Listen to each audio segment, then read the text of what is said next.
Man, there's so many details I'm leaving out. Eventually, I'll come back to some. I'll fill in some gaps eventually. All right, so when I went into the original hospital, not the facility in Rome, Georgia, but this hospital in Atlanta. I can't say that word. We got to come up with a code word for that S word. The Suicide Watch. We'll do a Z.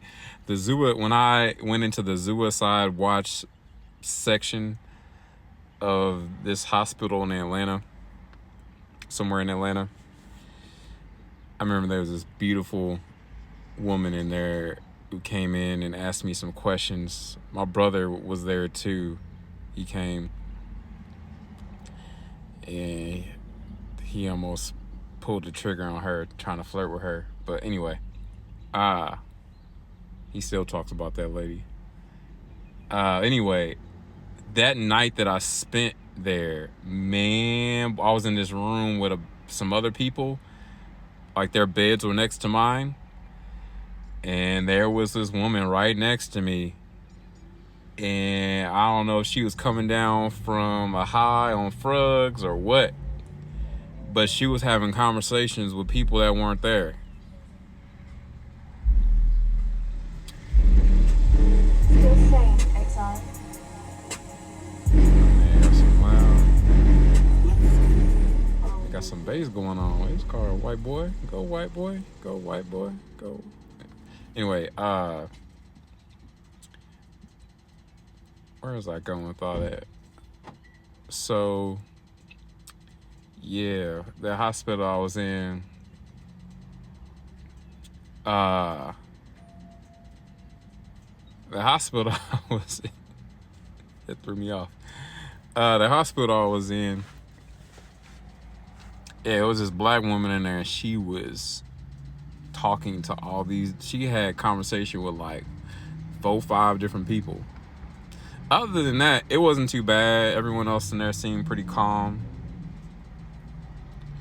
And then, yeah, after meeting with that social worker, beautiful black social worker, and she asked me whatever questions she asked me. I can't even remember all the questions. My brother might remember some. My brother used to be a social worker as well down in Atlanta.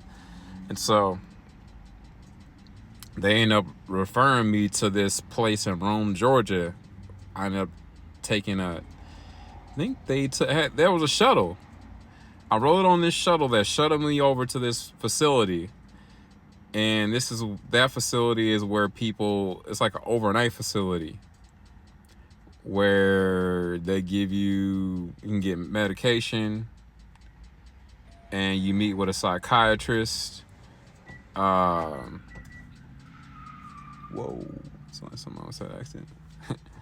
Yeah, you meet with a psychiatrist, and then there's a bunch of other people there. And there's a wing for women, and there's like a wing for men. But there's like a common area with like a TV, some nice couches, a separate room, like a big room for counseling, like group counseling, and these tables for like with games and crayons and paper, whatever. Yeah, books. So I'll probably get more into, in the next video, I'll get into more detail on what my days look like when I was in that facility. But I just remember, yeah, eventually meeting with this psychiatrist, and I met with him.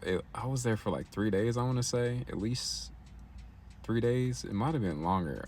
It was at least 3 days.